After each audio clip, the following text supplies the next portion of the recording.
தமிழகம் எங்கும் கிளைகள் கொண்ட Annamal institute of hotel management and hospital management படிப்பில் சேர்வதற்கான அட்மிஷன் நடைபெறுகிறது. ஆச்சி கொழுக்கட்டை மாவு வந்தாச்சு. ஆச்சி கொழுக்கட்டை மாவிற்கு கொழுக்கட்டை அச்சை கேட்டு வாங்குங்கள். ஆதரநேயர்களுக்கு அன்பு வணக்கம்.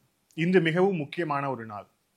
ட்ரம்ப் தொடர்ச்சியாக செய்து வரும் இந்த வரி பயங்கரவாதத்துக்கு எதிராக இந்தியாவின் முதல் அறைகூவல் இந்த நாட்டின் பிரதமர் மோடி அவர்களுடைய அந்த ஸ்பீச்சில் இருந்து வெளிப்பட்டிருக்கு அப்படிங்கிறத பார்க்கிறோம். இன்று டெல்லியில் நடந்த MS சுவாமிநாதன் இன்டர்நேஷனல் கான்ஃபரன்ஸ்ல பிரதமர் மோடி அவர்கள் பங்கேற்றார். இந்த கூட்டத்தில் மிக முக்கியமான ஒரு விஷயத்தை, மிக குறிப்பாக அமெரிக்காவுக்கும் இந்தியாவுக்கும் இடையில் தற்போது நடந்து வரக்கூடிய இந்த டாரிஃப் வார் தொடர்பாக அதை மேற்கோள் காட்டாம அதே நேரத்தில் எல்லோருக்கும் அந்த செய்தி போகணும் அப்படிங்கிறதுக்காக மிக முக்கியமான ஒரு நாள்லையும் இந்த அறிவிப்பை பிரதமர் மோடி அவர்கள் வெளியிட்டார். அது என்ன அப்படின்னா, இந்திய அரசுக்கும் சரி இந்தியாவுக்கும் சரி விவசாயம் அப்படிங்கிறது மிகவும் முக்கியமான ஒரு விஷயம். அதுல எவ்விதமான ஒரு சமரசத்திற்கும் இடமில்லை. அதுவும் குறிப்பாக இந்திய விவசாயம், அதுக்கப்புறம் இந்த பால் உற்பத்தி செய்யக்கூடிய விவசாயிகள், மீனவர்கள், இவர்களுடைய வாழ்வாதாரம், அப்புறம் இவர்கள் உருவாக்கக்கூடிய ஒரு எக்கானமி, இதுல எவ்விதமான ஒரு சமரசத்திற்கும் இந்திய அரசு பணியாது அப்படின்னு சொன்னது மட்டும் இல்லாம பிரதமர் சொன்ன மிக முக்கியமான ஒரு பாயிண்ட் இதுதான். இந்த மாதிரி பணியாமல் இருப்பதற்காக இந்தியா மிகப்பெரிய ஒரு விலையை கொடுக்க வேண்டி வரும் அப்படிங்கிறது எனக்கு தெரியும். இருந்தாலும் அந்த விலையை கொடுக்க தயார், நானும் தயார், நாடும் தயார் அப்படின்ட்டு பிரதமர் மோடி அவர்கள் அதுல சொல்லியிருக்கிறார். இது ஒரு சாதாரண ஒரு ஸ்டேட்மெண்ட் கிடையாது.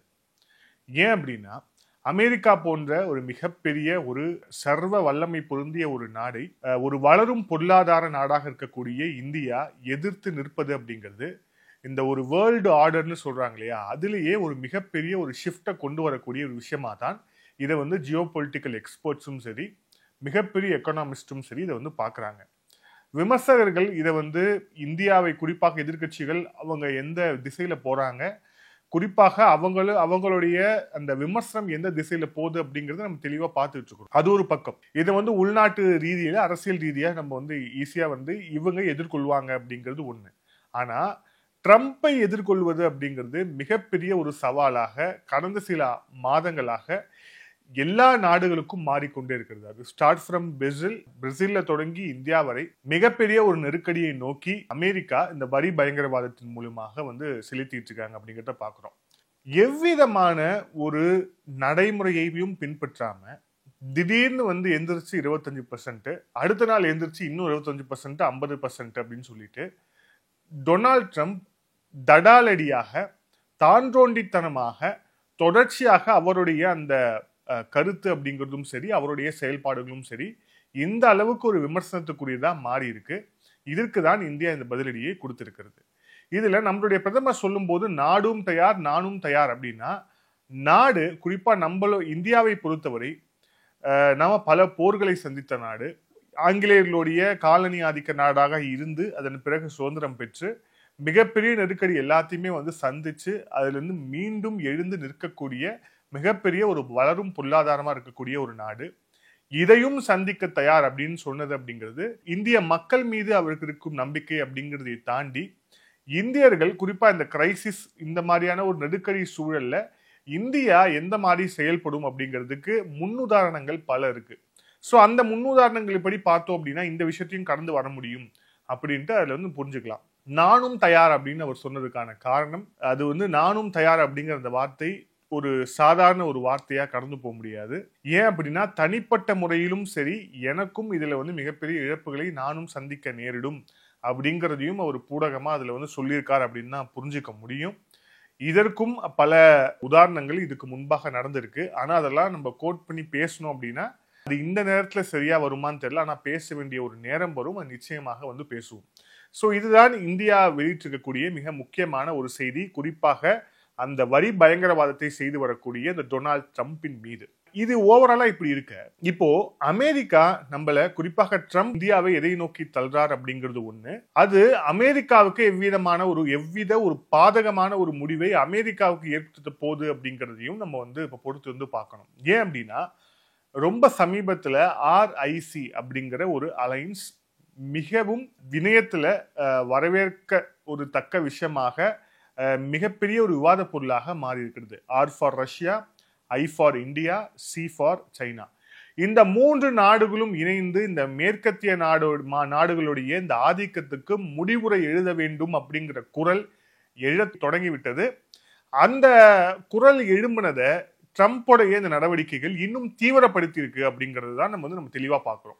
இப்ப இந்த RIC அலையன்ஸ் ஒருவேளை உருவாச்சு அப்படின்னா, உருவாக்கும் பட்சத்துல இது என்ன மாதிரியான ஒரு தாக்கத்தை இந்த குளோபல் ஆர்டர்ல ஏற்படுத்தும் அப்படிங்கிறத நம்ம பார்ப்போம். மொதல் விஷயம், economic weight, military capacity, natural resources, diplomatic reach. பொருளாதார வலிமை, ராணுவ வலிமை, இயற்கை வளம், அதுக்கப்புறம் டிப்ளமேட்டிக் ரீச் அப்படிங்கிறது, இது எல்லாமே பொருந்தக்கூடிய இந்த ஒரு அலைன்ஸாக இந்த அலைன்ஸ் இருக்கும் அப்படின்னு நம்பப்படுது. அதே மாதிரி இதுக்கான ப்ரப்போசலையும் ஏற்கனவே ரஷ்யாவுடைய முன்னாள் அதிபர் வச்சிருக்காரு. மிக குறிப்பாக ரஷ்யாவுடைய முன்னாள் அதிபராக்கக்கூடிய எவ்கேனி, அவர் இந்தியா அரசுமுறை பயணமாக இந்தியா வந்தபோது 1998 ஸ்ட்ராட்டஜிக் ட்ரையாங்கிள் அப்படின்னு அவர் ஒரு சொல்ல வைக்கிறார் அதுக்கு. ஸோ ஸ்ட்ராட்டஜிக் ட்ரையாங்கிள் அப்படின்னா இந்தியா, ரஷ்யா, சைனா அப்படின்னு சொல்லிட்டு ஒரு ஸ்ட்ராட்டஜிக் ட்ரையாங்கிள இது செய்யணும், இதை நோக்கி நம்ம நகரணும், இதன் மூலியமாக மேற்கத்திய இந்த நாடுகளுடைய ஆதிக்கத்துக்கு ஒரு முடிவுரை எழுத வேண்டும் அப்படின்னு 1998 அவர் கூறியிருக்கிறார் அப்படிங்கிறத பார்க்கிறோம். அது அப்ப அவர் கூறினதுக்கான மிக முக்கியமான காரணம் என்ன அப்படின்னா, அப்போ கல்ஃப் வார் உச்சகட்டத்தில் இருந்தது. நாட்டோவுடைய அக்ரஷன், நாட்டோ அப்படிங்கிற அந்த கூட்டமைப்பு அமெரிக்காவுடைய அந்த ஆதிக்கத்தின் கீழே இருக்கக்கூடிய அந்த கூட்டமைப்புல தொடர்ச்சியாக அக்ரெசிவா நாட்டோ எக்ஸ்பான்ஷன் அப்படின்னு சொல்லிட்டு தொடர்ச்சியாக நடந்து வரக்கூடிய ஒரு விஷயமாக இருந்தது. அப்போ அதை அவர் ப்ரப்போஸ் பண்ணார். இருந்தாலும் கூட அது அப்ப பெரிய அளவில் மிகப்பெரிய விவாத பொருளாக மாறல.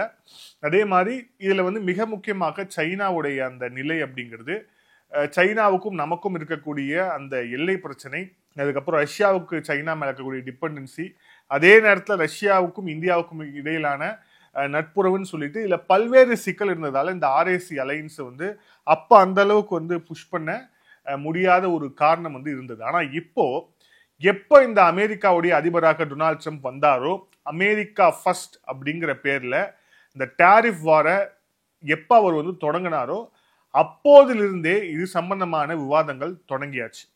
மிக குறிப்பாக ட்ரம்ப்புக்கு மிகப்பெரிய த்ரெட்டா அவர் பார்க்கறது அப்படிங்கிறது பிரிக்ஸ், அதுக்கப்புறம் டாலர் உடைய அந்த சக்தி குறைந்து விடுமோ அப்படிங்கிற அந்த பயம் ஒவ்வொரு நாளும் ட்ரம்ப்பை உறுத்தி கொண்டிருக்கிறது.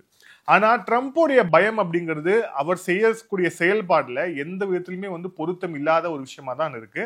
அதே டைம்ல இந்த 3 நாடுகள் இணைந்துச்சு அப்படின்னா, இந்த 3 நாடுகள் ஒரே கொடையின் கீழ் RIC அலையன்ஸா உருவாச்சு அப்படின்னா மிக பெரிய ஒரு மாற்றத்தை, குறிப்பாக ஜியோ பொலிட்டிக்கல் ஒரு ஷிஃப்டை இது ஏற்படுத்தும்.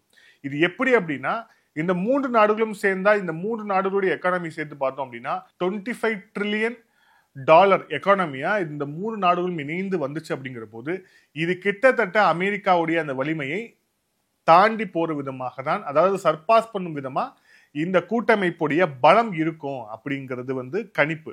அதை தாண்டி இந்த 3 நாடுகள்ல இருக்கக்கூடிய ஜனத்தொகையை வச்சு பார்த்தோம் அப்படின்னா அது உலக ஜனத்தொகையில 40% இந்த 3 நாடுகள்லயே இருக்காங்க அப்படிங்கிறத பார்க்கிறோம்.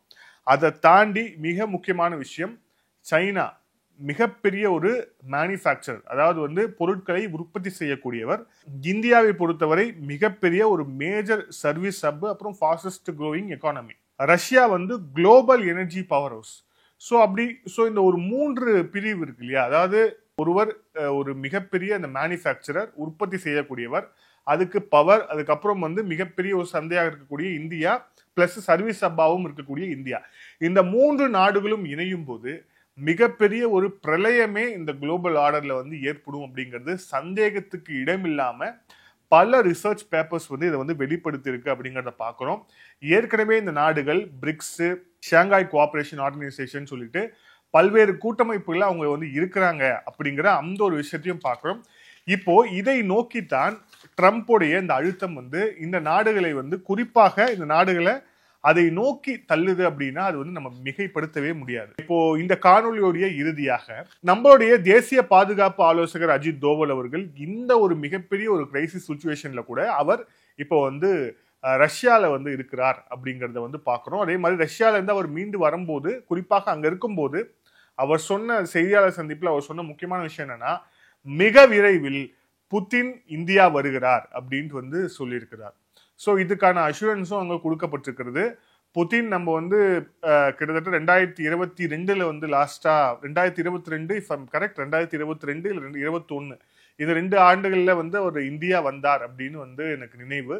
அதன் பிறகு புதின் இப்போ வரார்.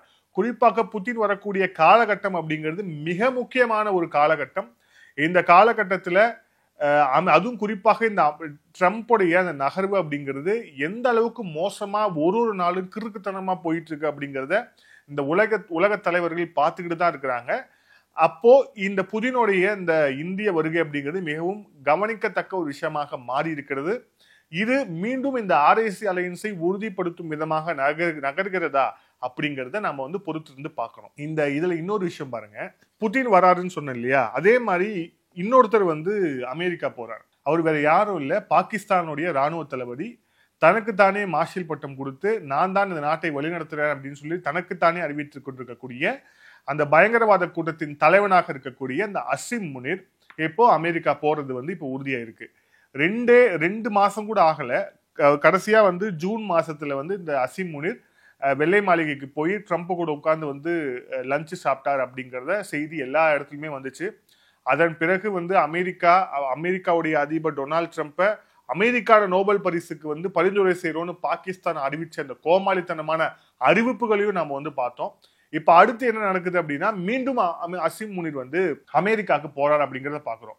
இது எந்த அளவுக்கு ஒரு கேலி கூத்தான ஒரு விஷயத்தை ஏற்படுத்த போகுது அப்படிங்கிறத மிக விரைவில் பார்க்க தான் போறோம். குறிப்பாக ட்ரம்ப்புக்கு அவங்க கட்சியில் இருக்கக்கூடிய அவங்களுடைய ஆதரவாளர்களே, நாம இந்தியா நம்மளுடைய நட்பு நாடு, இதை தேவையில்லாம நம்ம பகிச்சுக்கிறோம், நம்ம தேவையில்லாம வந்து அவங்களுக்கு எதிரியா இருக்கக்கூடிய ஒரு கூட்டமைப்பை நோக்கி நாம தள்ளுறோம் அப்படிங்கிற ஒரு கருத்து ஏற்கனவே அவங்களுக்கு வந்தாச்சு.